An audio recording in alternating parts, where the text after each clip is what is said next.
I'm on a #1 show. If you want the realest, you go to Vlad TV. This is real. This is authentic. This is everything authentic. This is not shout to St. Laz and all that, but you ain't doing it like we doing over here at Vlad TV. I'm on a #1 show. If you want the realest, you go to Vlad TV. This is real. This is authentic. This is everything authentic. This is not shout to St. Laz and all that, but you ain't doing it like we doing over here at Vlad TV. Hey yo, Saigon, DJ Vlad from Vlad TV. I hear y'all talking, but y'all know who run these YouTube streets. Z-Lord. Hey yo, shout out to Silka. You heard I'm assembling that podcast super team, and she gonna hold it down for the Gen Pop ladies. You heard? Stay tuned. All right, this for my thugs. Let me talk to you. Come closer, come closer. Listen. Hood chicks, us, we love flowers. LAZ, man, welcome to another episode of New York State Prison is Different. You heard, where you hear some of the most interesting jail stories you ever heard, to say the least. And that's a fact. But shout out to the bro Duran from the South Bronx. You know, this is another movie right here, right quick. If you're new to the channel, make sure you subscribe. Make sure you hit that bell. Make sure you go to that episode, that playlist, new and recent episodes only, where it's over 400 episodes that you could binge watch. And that's a whole fact. Z-Man, get at me. So I asked him and he said, yo, man, I had to sign in, man, because, I had got it on with Chuck. Chuck fronting on me, he's the one that stabbed you. I don't know what kind of story he made up. I can't remember exactly what he said, but I remember he told me that Chuck stabbed me because he got beef with Chuck or something. Something like that. Whatever it was, Chuck was also on the other side.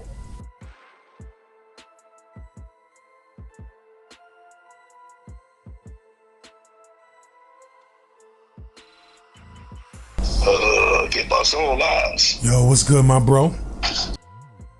On the last episode, I always said 99%. The reason I said 99% is because in prison, there are no guarantees. No matter what, no matter me, him, you, whatever. If you give me your word, I don't care how many times you gave your word and you held up to it. It's only 99% good in my books, because I understand what a desperate man will do, and especially in prison. Sometimes, and like a lot of people read the 48 Laws of Power, right? So, of course, that'll teach you to cross a motherfucker. I seen dudes say the beef is dead and come out, the very next yard and set it off. And they convince a motherfucker that it's dead. In 1989 was the only time I ever got hit up in prison. In my first bid, I got stabbed in the pelvis. I guess they was aiming for my nuts. But, here's the thing. It's a story about Tut, King Tut, who was my partner back then. Talking about from Brooklyn? Yeah, Tut, the King Tut. That was my partner back in the 80s and when we was in Clinton Annex. The only ticket Tut ever got for stabbing somebody in prison was stabbing me, and he didn't even do it. What you Tut said? ain't with the stabbing shit. Tut ain't with the stabbing shit. Tut to fight your ass. But he got a ticket for stabbing in Clinton in 1989. That was me.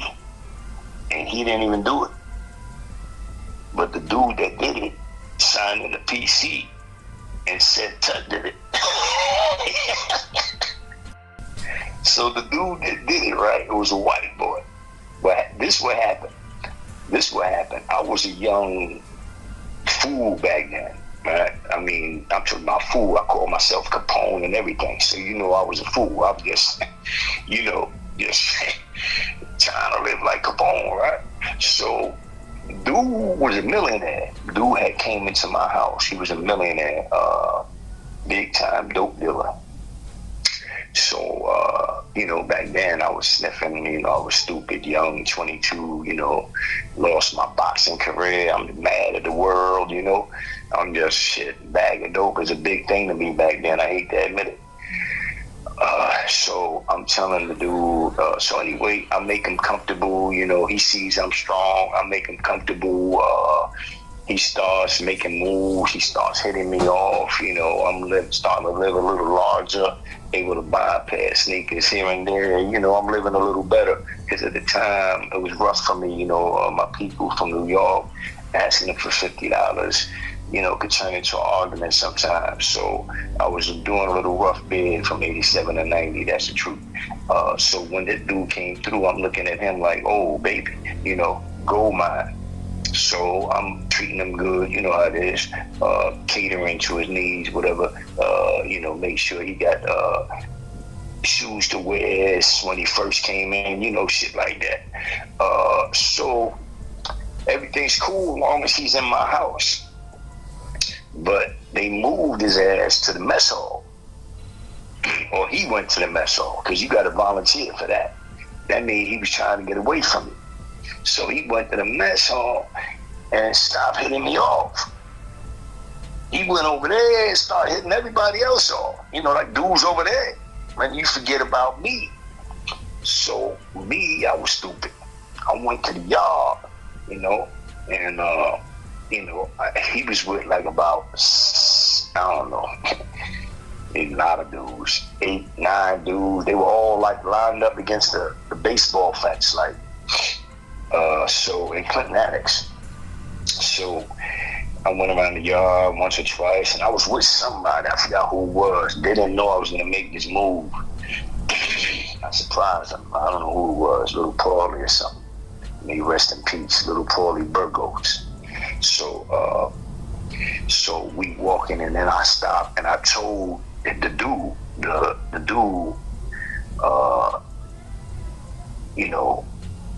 that if he don't have my shit, I'ma stab the shit out of him and make, in Spanish it's called the sacar la mierda. Si no tiene lo mío, I said in Spanish. Now, I was real crazy move I did, because I did that in front of all his crew.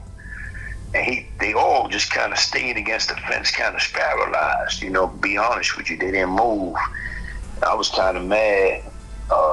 But that don't, I'm just saying, at that time, I'm about 165 pounds. So I said, look, man, or maybe 180, I don't know, 175, I can't remember. But I'm slim. So I walks off, and, a couple of laps later, Paulie approaches me and gives me a few bundles. Here, boom.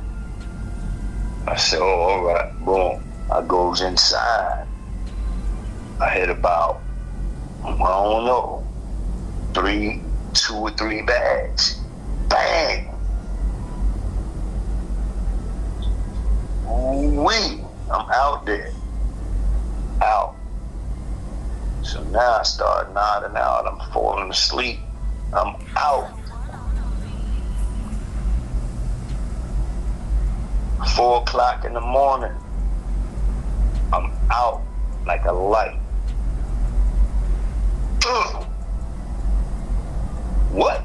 Oh, the fuck? Now, it's crazy because when I first felt the punch, I stayed in bed kind of like, because, I don't know, I'll be having them dreams of boxing anyway. Like to me, I got hit with a body blow or something.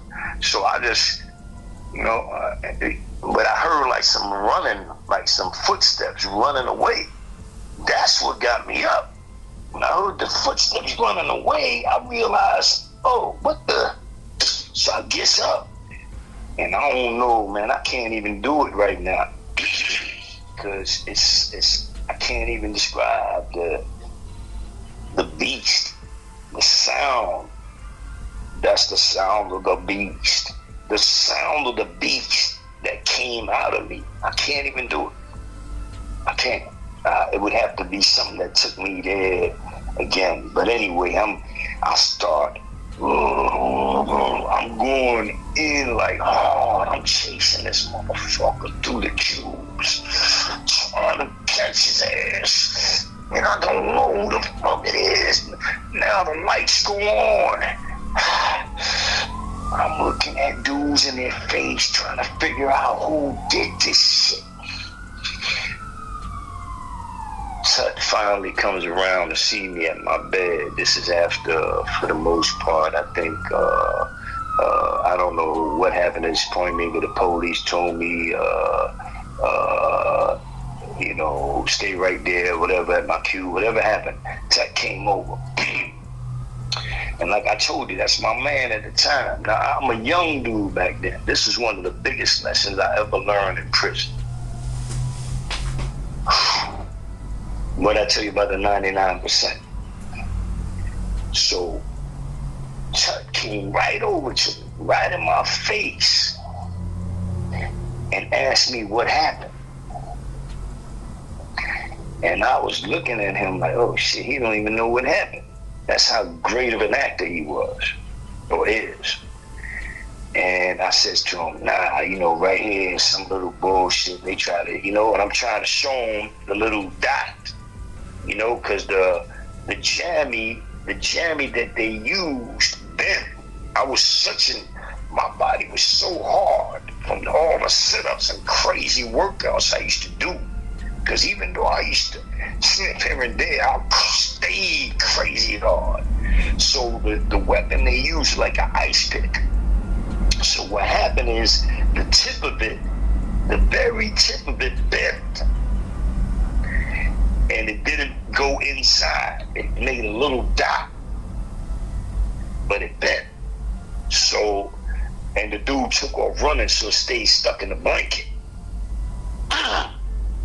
So I grabbed it and I showed it to I said, oh shit, whatever. I think he took it or something. I can't remember what happened with the jammy. I can't be really straight with you, but I remember seeing it stuck to the blanket.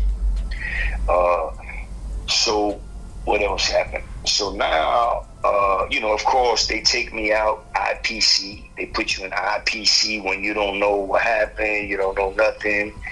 They got to take you because they, you know, they come by. Oh, they took me first to check me, like my body, see if I was all right, my bum. I tried to show them. They seen the little dot. That was it right there.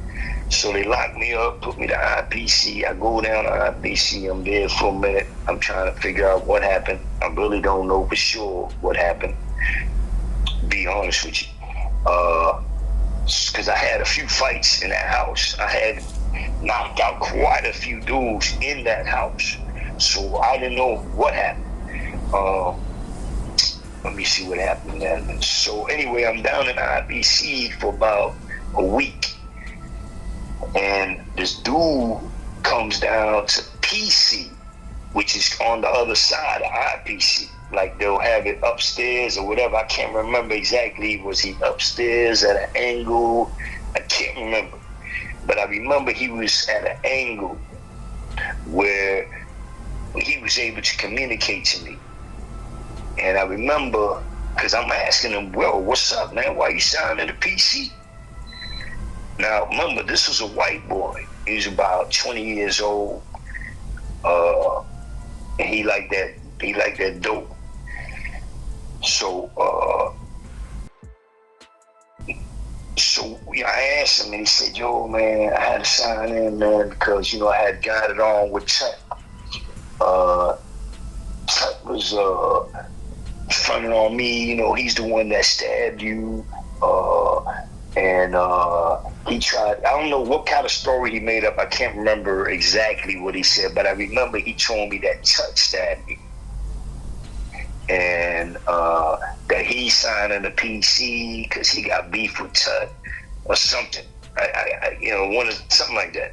Whatever it was, Tut was also on the other side where we could all kind of communicate. Like I had one on one side way over there, and then I had Tut kind of closer on this other side.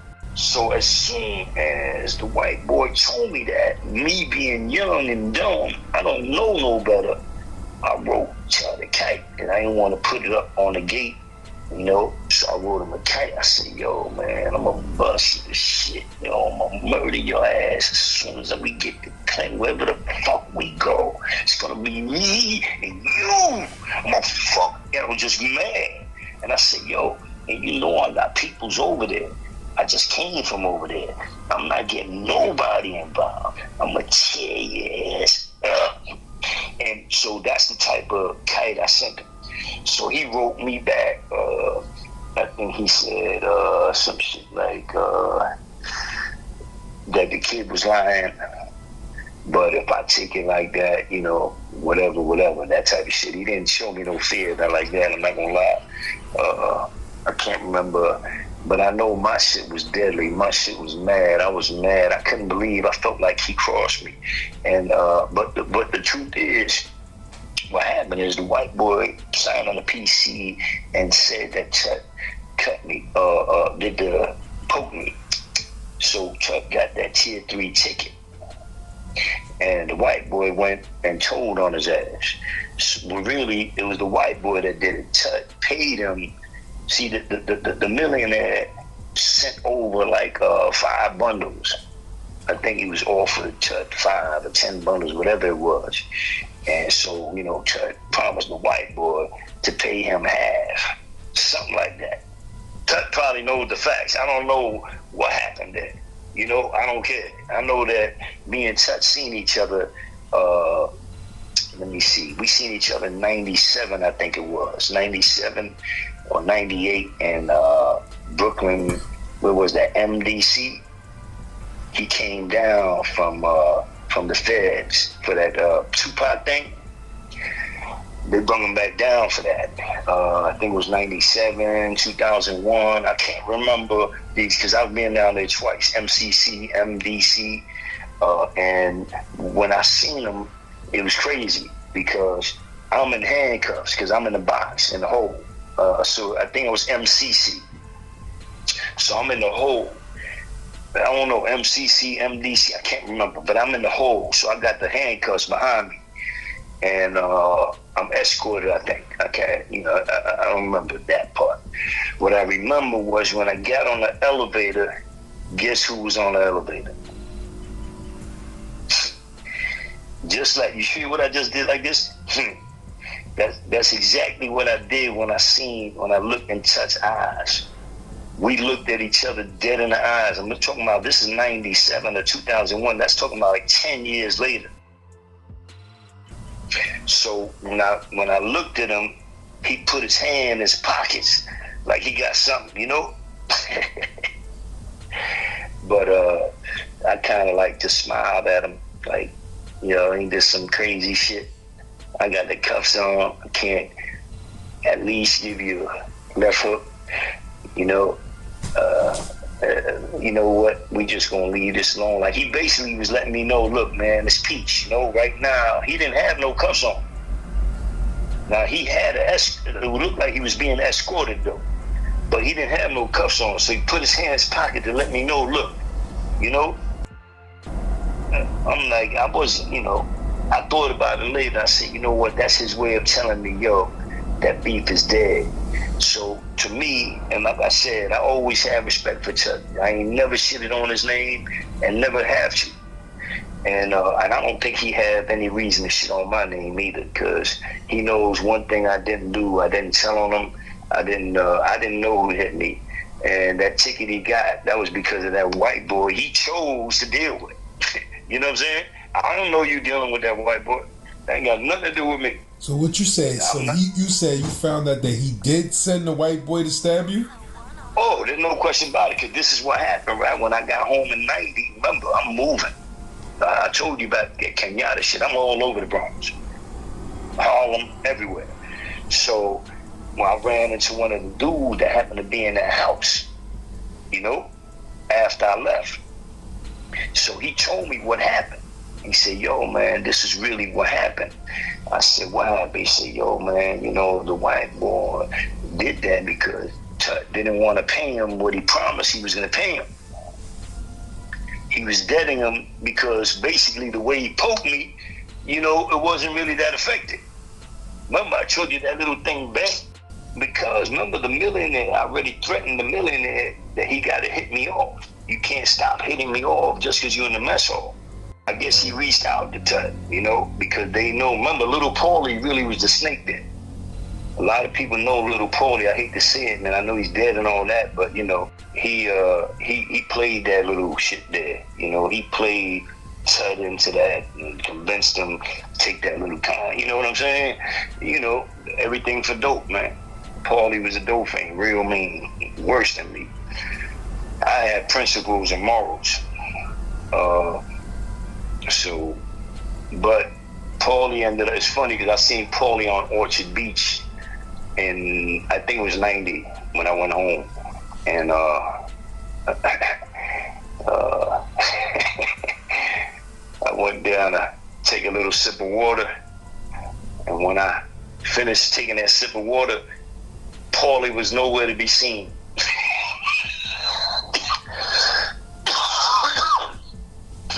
Anyway, and then I seen him again maybe a few years after. Oh, I've seen him, I don't know what it was, 30 years after that. I forgot what it was, and I forgave him right on Orchard Beach. You know, I just let him, I said, look, man, that's an old story. It's a long time ago. And plus, he was crippled. He was on a wheelchair. So I ain't even want to smack him. I felt like if I smack him, that's some bully shit, you know? Because really, first thing came to my mind, I wanted to smack the fire out of his ass. I can't lie. But I thought about it. I said, damn, what's that going to do for you? Dudes are going to say you a bully. You know, dudes love to talk about you, you know, like you a bad guy. So I said, you know what? This is one of them things I'm going to do as far as, you know, all that time I did, I learned something. You got to learn how to forgive people. You know, you got to learn how to let people be. You know, everybody's not perfect. And like I said, the 99% thing is what I'm trying to tell you. I'm not perfect. Nobody's perfect. But one thing you need to know about that prison thing, let me tell you something. We're talking about misery. Misery. You want to talk about being miserable? You think you're miserable now? Imagine what it's like when the police is feeding you and you in the box and you already cursed this police out 2 or 3 times. And he's the one making your food. Imagine what that's like. You know how many times I went like 5 days without eating nothing? Just trying to save a little bread and eat a little bread to survive because I don't trust this police that's serving the food in the box.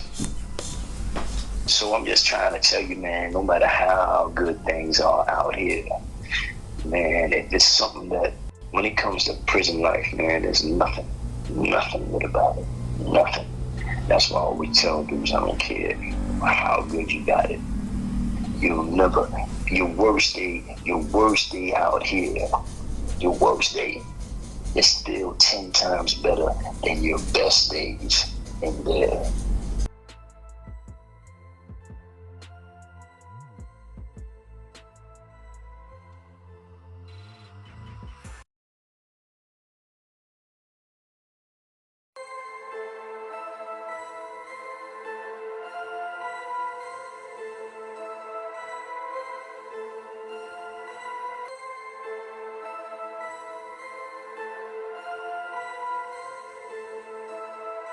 Casa one on me.